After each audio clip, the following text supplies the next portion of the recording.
விருத்தாசலம் பாலக்கரை சந்திப்பில் அனைத்துக் கட்சி சார்பில் பொது வேலை நிறுத்தம் ஆர்ப்பாட்டம் சாலை மறியலில் ஈடுபட்ட 100க்கும் மேற்பட்டோர் கைது. கடலூர் மாவட்டம் விருத்தாசலம் பாலக்கரை சந்திப்பில் தோமுசா, சிஐடியு, ஏஐடியுசி, ஐஎன்டியுசி, HMS, விவசாயிகள் முன்னணி, UDUC, LIF, காங்கிரஸ், VCK ஆகிய அனைத்துக் கட்சிகள் சார்பில் தொழிற்சங்கங்கள் சார்பில் பாஜக ஒன்றிய அரசு அமல்படுத்தியுள்ள தொழிலாளர் விரோத 4 சட்ட தொகுப்புகளை ரத்து செய்திடக் கோரியும், விதை மசோதா 2025 திரும்ப பெற்றிடக் கோரியும், ஜனநாயக மதச்சார்பற்ற கட்டமைப்பை பாதுகாத்திடக் கோரியும் உள்ளிட்ட பல்வேறு கோரிக்கைகளை மத்திய அரசிடம் வலியுறுத்தி முழக்கங்கள் இட்டு ஆர்ப்பாட்டம் செய்து ஊர்வலமாக செல்ல முயன்றனர். ஆர்ப்பாட்டம் செய்தவர்களை விருத்தாசலம் காவல்துறையினர் தடுத்து நிறுத்தியதில் சாலையில் அமர்ந்து சாலை மறியலில் ஈடுபட்டனர்.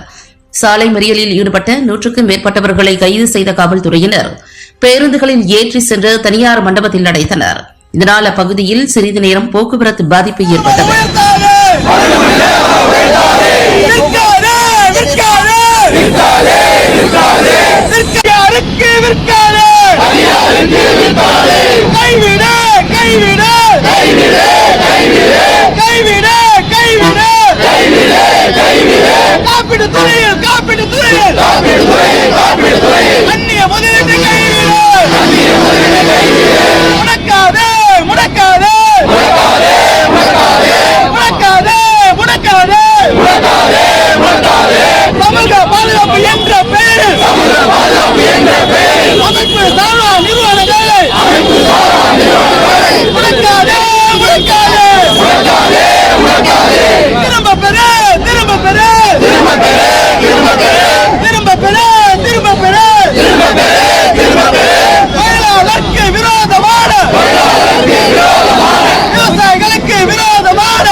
கட்சி